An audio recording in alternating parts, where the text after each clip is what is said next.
Hey everybody, how are y'all doing? So today is going to be a little bit more of a different video than I normally do. I'm not going to be playing any games. I'm not going to be having any commentary, but I am going to do a video on, it's kind of a motivational video, I'd say. And it's going to be kind of on my life. I'm going to tell you a little bit about my life story. It's a very, very deep story.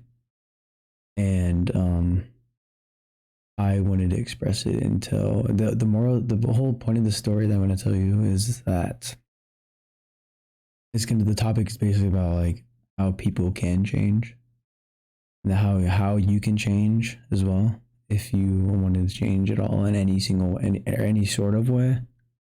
If you ever wanted to change, this is going to be a story that can maybe help you, I guess, if you want like some advice. So I'll tell you from the beginning. I was a kid. Well, everybody was a kid, but um I had my bio family.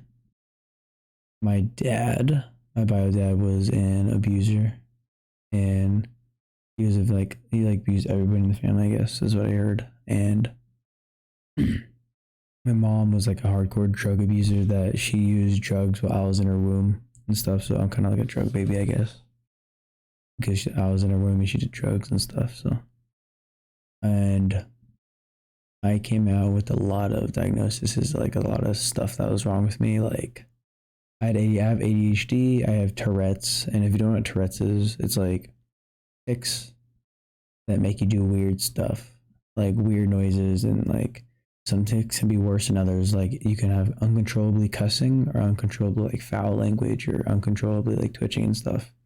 I have some of that, but it's like I barely show it. I like hide it very good. So I have Tourette's, I have ADHD, I have bipolar. I have all these things that some people don't really want. And I mean, everybody has their own things, and it's just something we live with, something we have to deal with our lives, and we get used to them after time. So I am very used to my Tourette's. I'm very used to my ADHD and everything. So, um, I was born with all that kind of stuff, and I have I was born with all that stuff, and I did not stay in that family very long. Like my mom gave me to my parents that I should say adopted me at 4 months old. I'll tell you why I did quote unquote. Yeah, so they gave me to that parents then because she didn't want to deal with me, or she didn't like, I think she just didn't trust me to be like responsible with all these kids. And I have like, I think maybe four or five brothers or six, I don't know, and one sister. And those brothers and sisters experienced a lot more abuse than I did. I'm probably the second youngest in the family. So, um, I went to that family and I had a lot of hard times with them. Now, I wouldn't say every single moment with them was very hard. I had also good moments, but I just say overall it was bad moments with them. I um I think mostly I was a good kid until I was probably 8, until my Tourette's started kicking in, bullying started happening to me, and I was being treated like crap a lot because I was a lot different than everybody. And people would always just make fun of me for it and everything. And growing up, I never felt like I was ever loved by my family. I felt like I was kind of like the person that was there. I kind of felt like I was a second thought. No, I actually felt like I was a fourth thought since I was like the fourth child in that house. So I kind of felt like I was a fourth thought. And um, I've told this story like many times. And I mean, it's not all, but I've told the story millions of times to people because everybody's always asked me. So, and I always feel like a fourth thought and everything, and people just didn't ever think of me as like a good person that they care about or loved. And I started at a young age at arguing. I would argue about everything. I would always argue. And every time I argued, my punishment would be about like the cops being called on me. And those cops would take me away and take me to places I did not want to be. Is if you didn't know what these are, they're called residential facilities. And they're like kind of like I said, like respite, I guess, where you stay there from weeks to months, years. And there's one called Highland Ridge that I was there 6 times for arguing. I'd stay there for like 2 weeks straight from there. And one time was like a few times or a couple months maybe. I don't know, but I'd stay there for a while and then just for arguing, honestly. Just it wouldn't be for any other reason except for arguing. And I remember going to New Beginnings. It's another residential facility. And I had a visit with my mom. In that visit, I argued with her for the last time and she couldn't take it. She just like put me back in that place again. And there was one moment when I went back home and I stayed home for a little bit, not even that long, that we argued and she was like she was pushing me around. She's kind of like putting me against the wall because I was arguing and yelling. I was not getting aggressive at all. And then she would like make marks on her stomach when she called the police. And then when the police came, she would tell me that I made those marks and that I hit her when I did not hit her. So she would make lies and she would every single thing she had, like she had sweet syndrome or something like that, I don't know what it's called, and then she blamed that on me. She said she has like I don't know depressive issues, I guess. I don't know, something like that. She blamed those on me. Anything she had that was not my fault, she said it was me. So she would blame everything on me. And she would always treat me like crap. And my dad would be gone weeks on for his job and he would not come back. He would come back for like 2 days or 3 days and then go back to work. I never saw my dad. I would always fight with my mom and she'd take me places. She'd take me to places I didn't want to be and everything. And she was very blameful on me, like I did everything wrong in her life and not everything bad in her life that I caused, which I did not. And I started getting more depressed. I started getting more angry, and I like got fights in school all the time and picking fights with people because they made me angry. And I mean, I made a lot of bad choices. Now, my personal belief is I don't think people are like, I don't think the person is bad. I just think a lot of the choices they make are horrible. And I guess their choices can make a bad person, but I think people can always change and they always have that option to change. But the choices they make are just bad and they don't know how to make those choices to change. So, I'll get to that. So yeah, I would just go to more residential facilities after that and I would have the police calling me even more and more and more. So then there's this one residential facility, Copper Hills Youth Center. I was there for about like 2 years. And the first 2 months, I would call my mom and talk to her how much I miss her and everything. And she would never say I love you. She's never really said I love you back. Every time I say I loved you, say goodnight. She would never hug me back or anything. I would always say goodnight to you or to her. Love you, say goodnight, love you. And she said, yep, go away. Basically, so.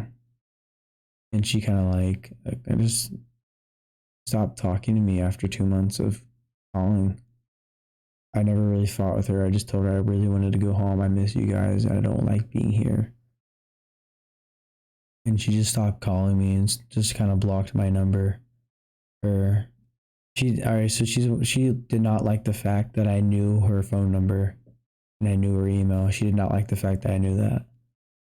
And I told her, what if I'm in trouble one day? What if I need you and I need to call you and I need help? And she said, well, that sucks. So, well, she didn't say that, but that's basically what she was saying. She said, I don't want you to know my number at all. So I didn't, I knew her number by heart. I still know her number. Actually, no, I don't even know her number anymore. I just kind of forgot about it. But so she stopped calling me after 2 months, and after a whole year, she kind of made the decision to kind of abandon me in that place and not be a part of my life anymore. She was not a part of my life for another whole year. And then for after 2 years, they finally found a home for me to go to. And I forgot to mention this, that in this whole 2 years in this place, I was already changed. I already changed my person. I was a nice person. I was helping out so many people. And the phrase that people say, some people don't change overnight. There are things that you can't change overnight, and I kind of changed my life overnight. It's because one day I was in a flat place, and then I was like, this is weird for a young kid to say this, and it's weird for a young kid to think this, but it's a wise decision I made in my life. And it was to think that this is that I did is I was telling myself, is this what I want to be when I grow up? Is this what I want to do?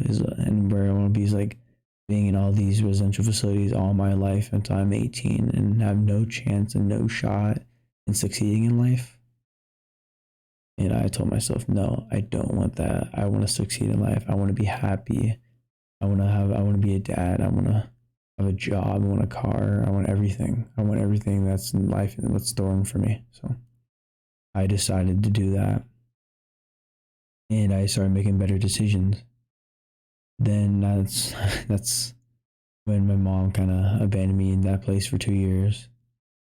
And then after that, they found a home for me to go to. It was a Proctor home. It was a farm.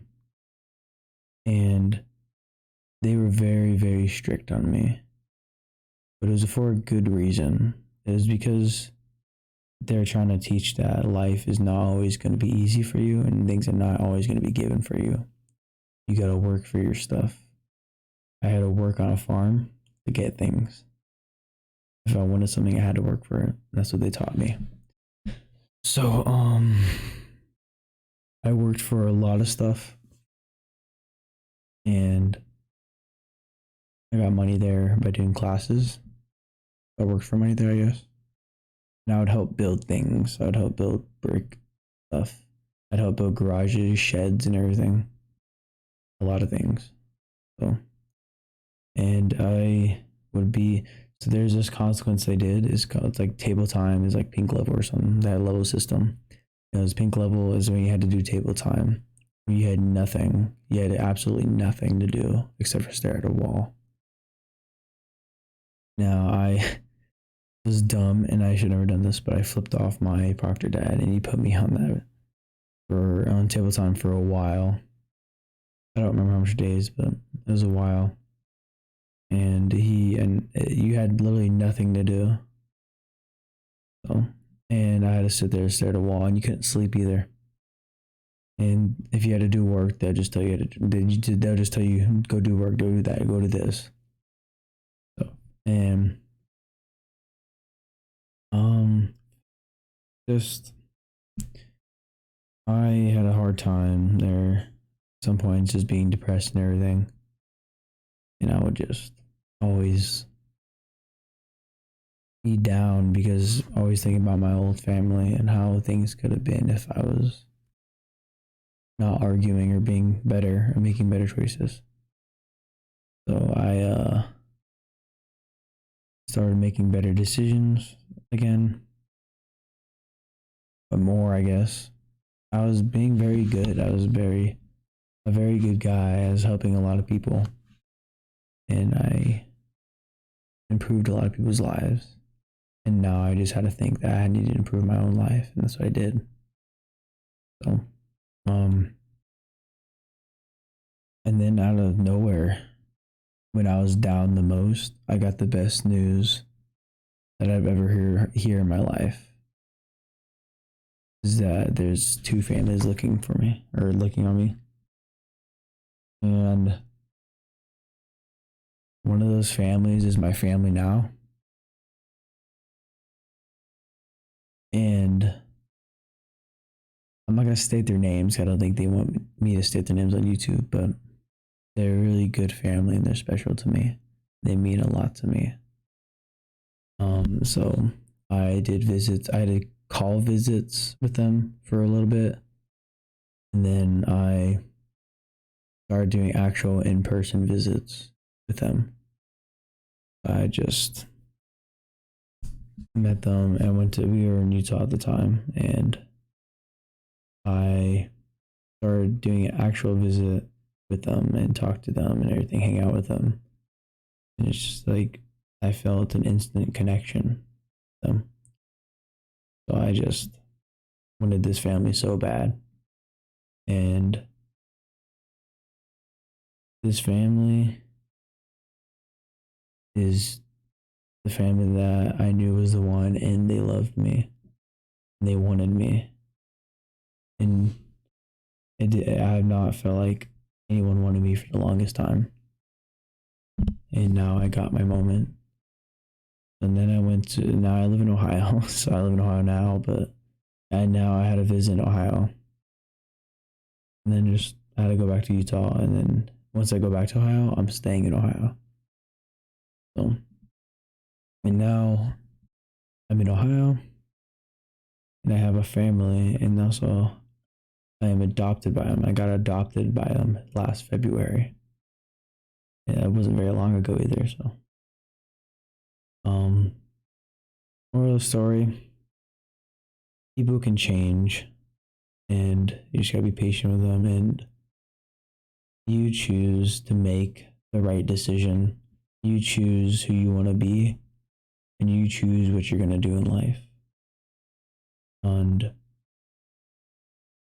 people are always going to try to bring you down in life, but it's always a decision you make that if you want to get back up.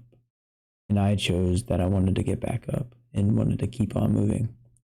Because some people do just give up and not move and just sit there. It's just like in sorrow and just dwell on things. I didn't choose that. I wanted to become the best Michael I can be, the best person I can be. And I improved my life very, very dramatically. I improved my life crazy. And I think that proves that anybody can change and anybody can do whatever they put their mind to. I wanted to become a better person. I wanted to help people, and that's what I do now. Everybody I've met in my life that I've helped always looks up to me.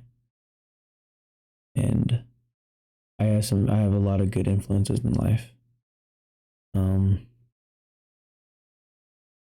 I spread a lot of love and I spread a lot of peace and positivity in people. And I don't like hurting people's feelings or anything. Making people's days makes my day incredible and makes me happy. And as long as other people are happy, I'm happy. Um, I'm always there for people when people need me the most. I'm very reliable and that kind of stuff. Anybody can change. It's just a matter of fact that if you want to change and if you want to put in the effort to change. So, I mean, you can't just say, I'm going to change and not really do it. It's a simple phrase, actions speak louder than words. And if you want to take an action to change, then you'll do it. And just take the action. Don't say it, but just do it. There's no point in saying that you're going to do it, but don't not just like not do it. There's no point in that. You actually got to do it. It's only good for you. It's just, and if you're going to say something to people, you're going to say you're going to do something, always keep your word. If you're gonna say you're gonna do something yourself, always keep your word. If like I told myself I'm gonna change and I kept my word and I held on to that. I didn't let it go. So anybody can change. You can change your whole life around if you wanted to.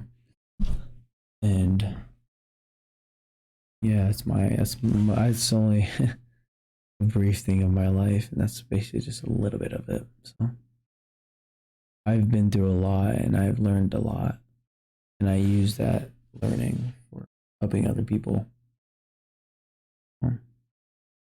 I love everybody, and I think everybody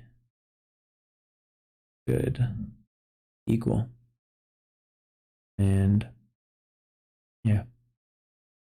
So I'm gonna be doing more videos like this, kind of giving my advice and my opinion on things more. So it's kind of like comment down below and leave a like, or actually, I think you guys should comment down what kind of advice you guys want. I could just make a video and give it to you. But this is just my life story, and I think and how I think people can change. So, thank y'all for watching, and y'all have a very blessed day. I hope you learned something today. Have a great day, and like, subscribe, comment down what you want me to talk about next, and I'll see you on the next video.